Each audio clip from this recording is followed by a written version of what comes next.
You scared? Yeah, I mean, yeah, there's always the thought at the back of your mind. We've all seen the disasters that have happened, so you know the risk that you're taking, you know you're rolling the dice, but you are more excited. That's the overwhelming emotion. It's adrenaline, it's it's enjoyment and excitement, and there is just a small voice at the back of your head that just says, really hope this goes well. But you're the first British astronaut to do a spacewalk.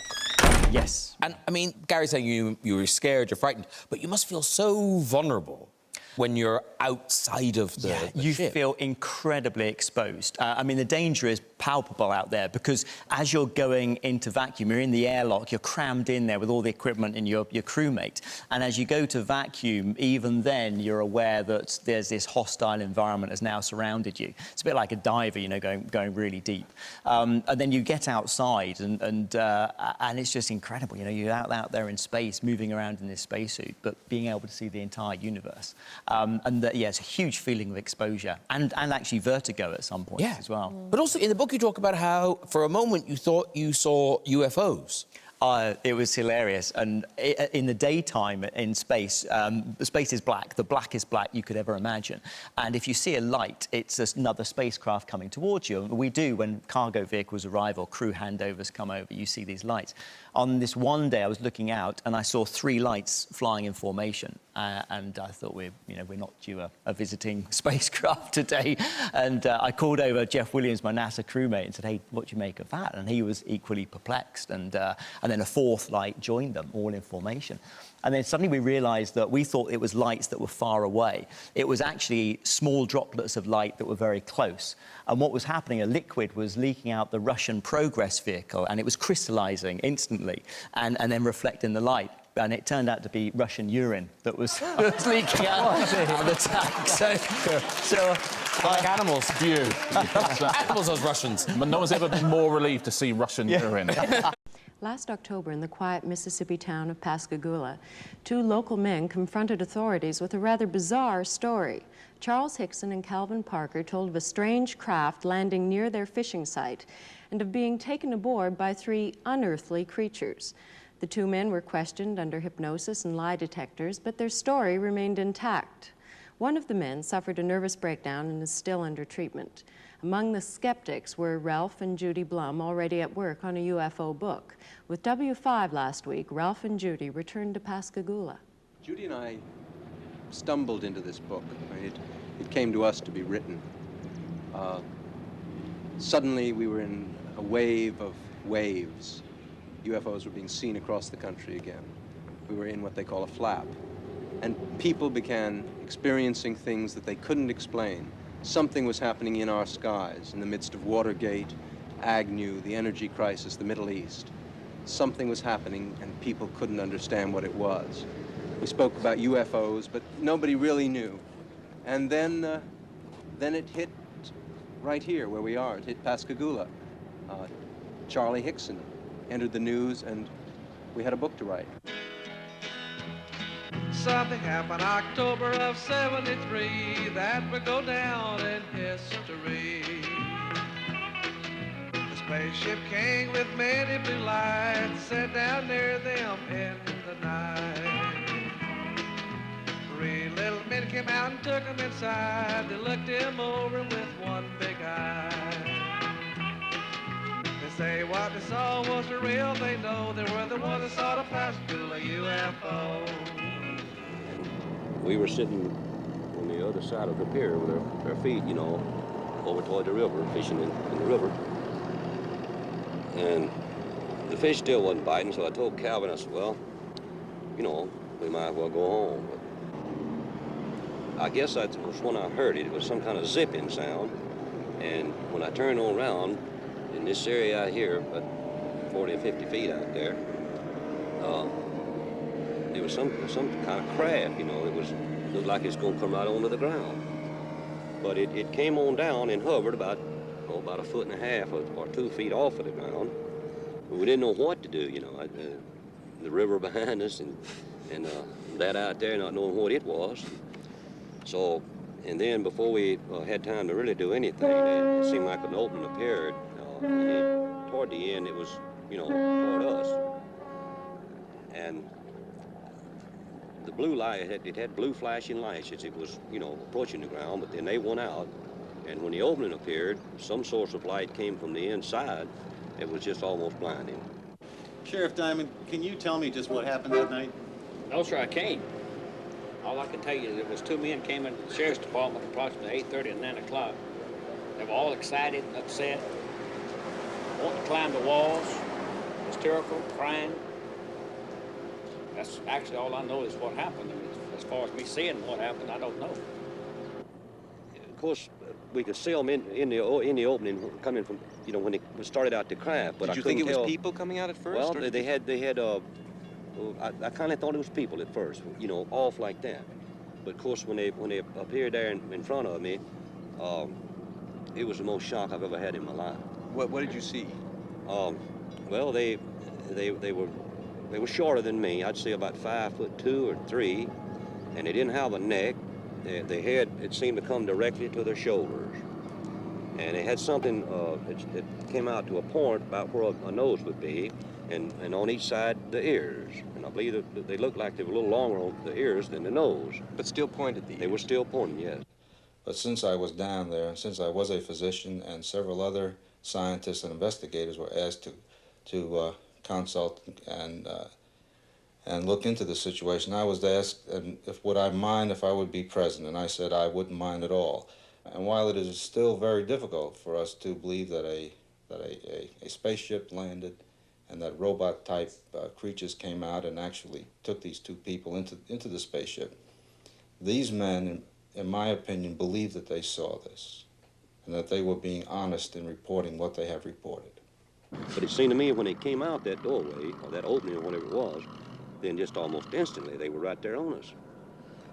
And their arms, they had arms, and I saw the arms moving here and in the shoulders, but they had webbed. I mean, their fingers were webbed, and then they had something like a thumb, and they were like this. Mm-hmm. We questioned them at length, and then we left the room and recorded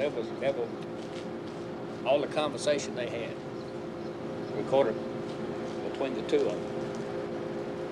And one of them kept wanting to pray. And he said, after all I went through on this earth, he said, why should I have to see something like this? Calvin Parker, I was questioning him, and at one time he wanted to climb the wall.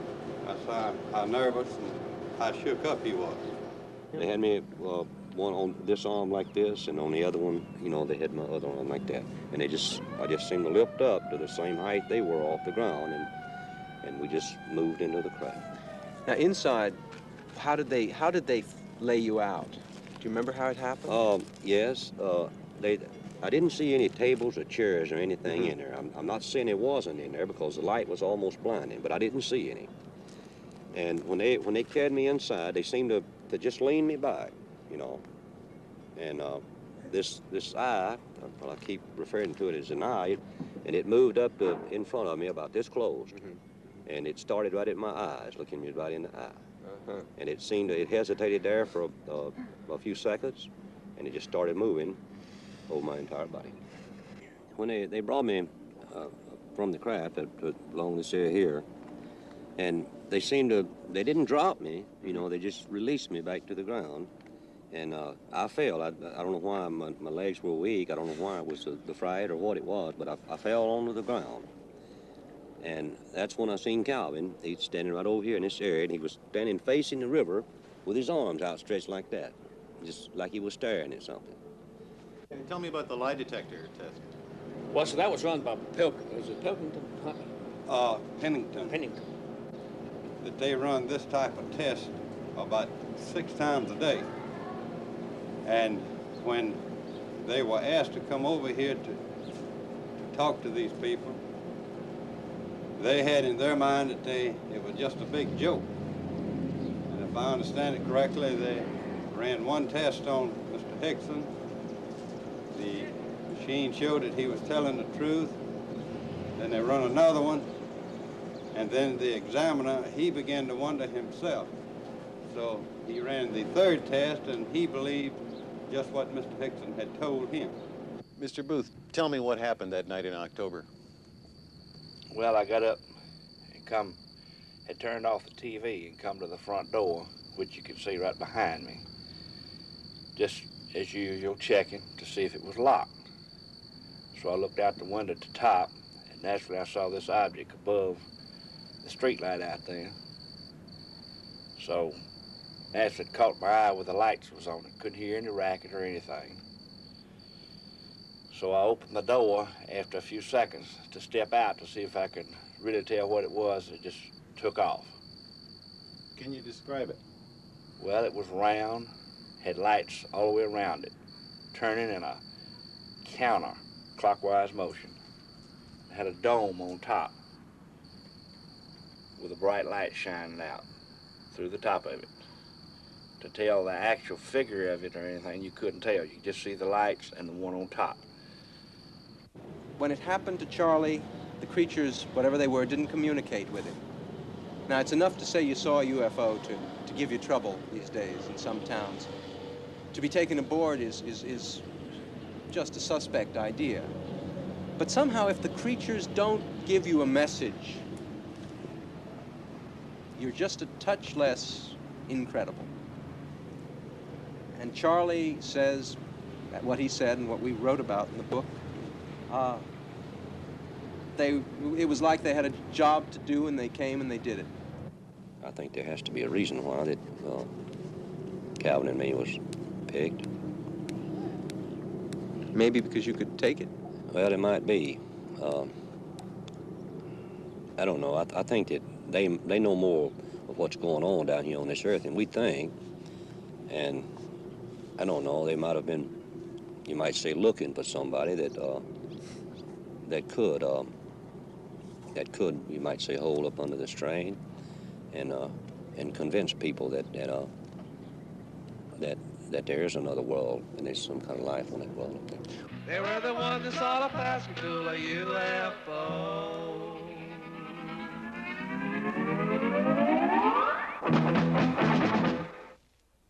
That's our program for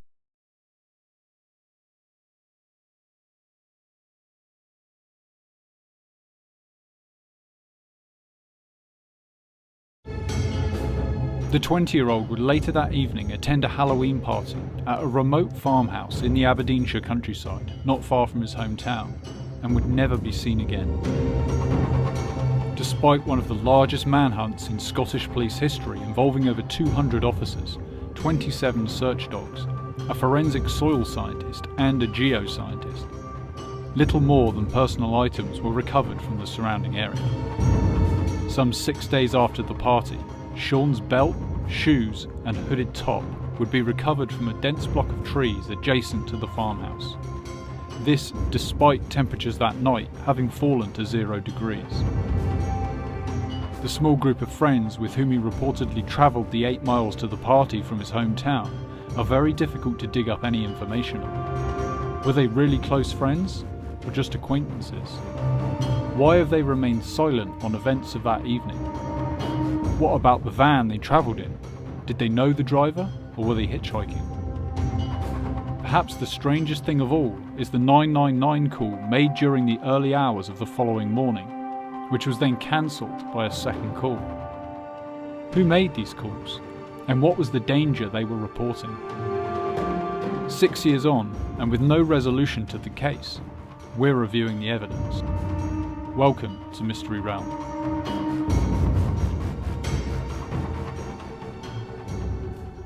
October 31st, Halloween 2014, in the small coastal harbour town of Fraserburgh, Aberdeenshire, on Scotland's east coast, a young man visits a convenience store. The shop's security camera records the time of Sean's visit as sometime in the afternoon or early evening, although it's difficult to read the camera's on-screen information accurately. His family said that he had been at home that day and reported nothing unusual about his behaviour. In the evening, Sean and his friends are said to have travelled the short distance to a large farmhouse, some distance inland, for a party. Many of the available press articles describe a white van, although no further details are known. Whether they hitchhiked or that the driver of the van was also attending the party is unknown. Whether the friends returned the way they had come after the party was over is also unknown. The one thing we do know is that Sean would not make it back. The 5-bedroom farmhouse where the party took place was some distance from the main road, along a gravel track, concealed by a dense block of tall trees.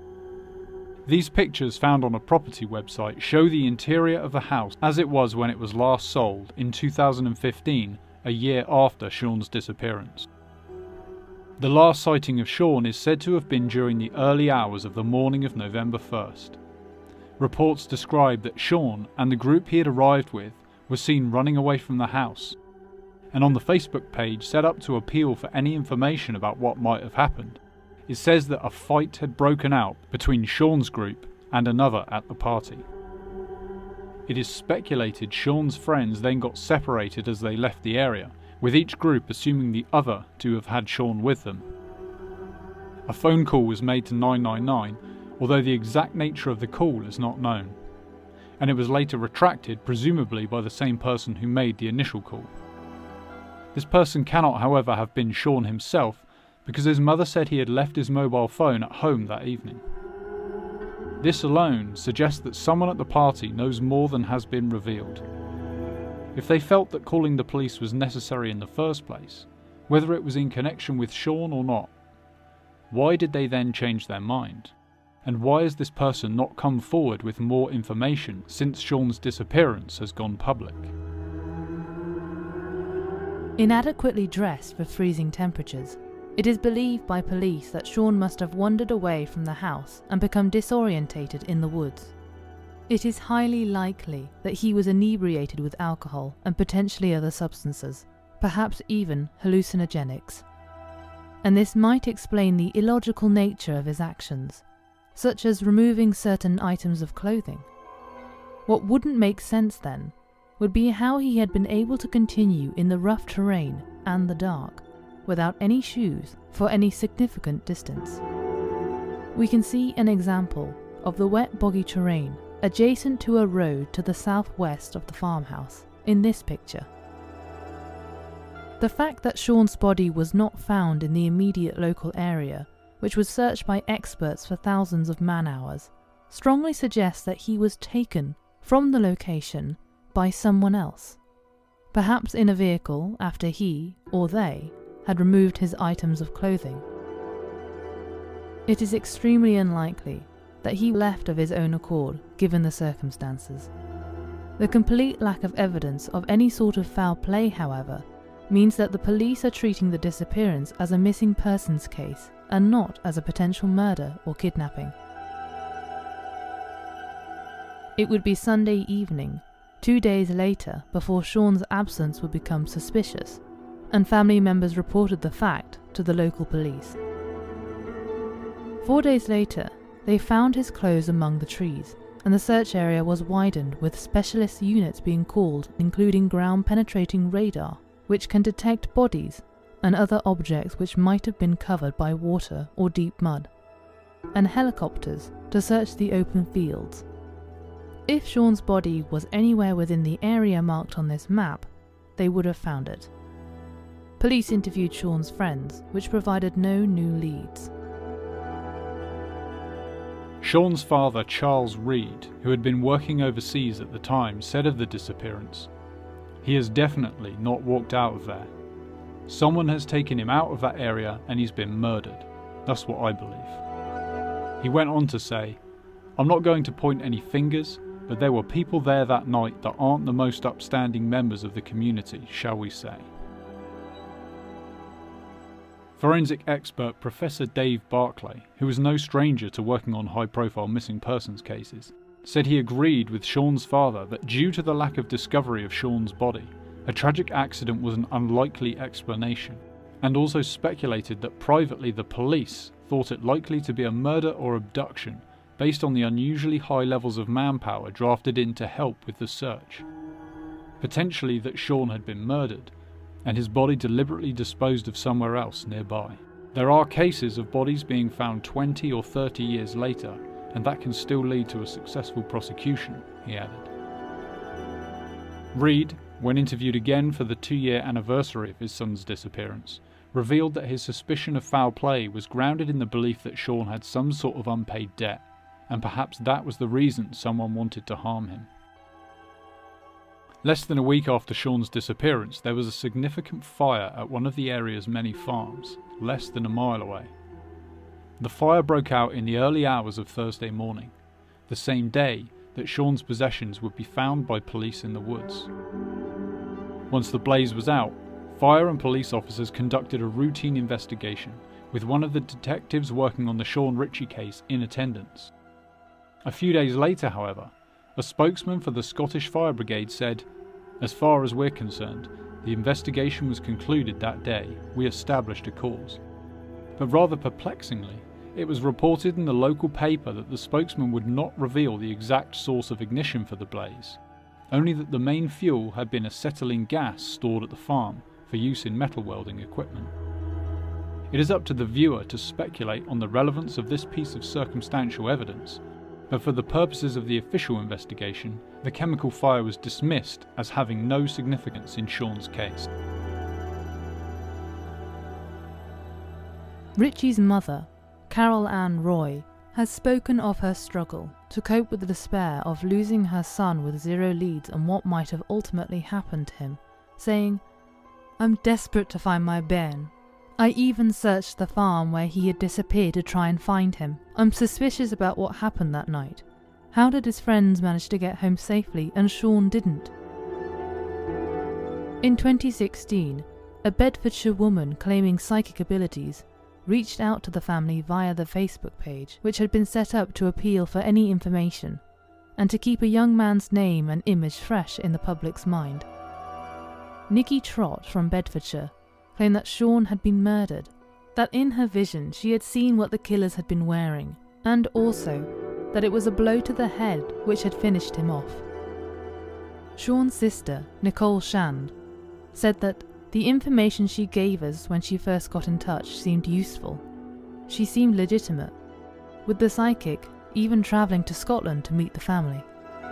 But a planned second visit and a renewed search for Sean's body, which was to have been led by Trott, was called off when Sean's father Charles, remarking, "I was warned that offering a cash reward would bring the lunatics out."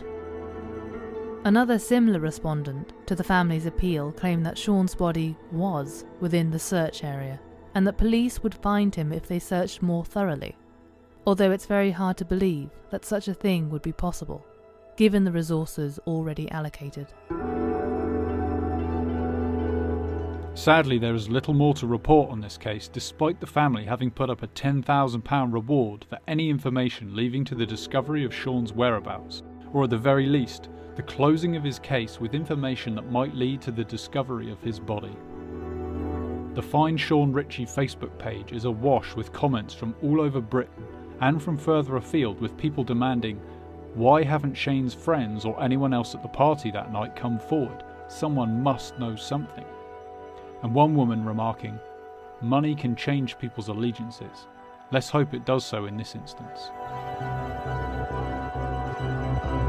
Almost 180,000 people are reported missing every year in Britain, and it seems like Sean Ritchie has become just another statistic. The most perplexing part of this case is the wall of silence from everyone at the party that night, any one of whom might have some piece of information about what might have happened to Sean, or who might have been responsible. There is of course the slight chance that this really was a tragic accident, the result of carelessness and inebriation. But then where's the body? Let us know what you think below, and as always, thanks for watching.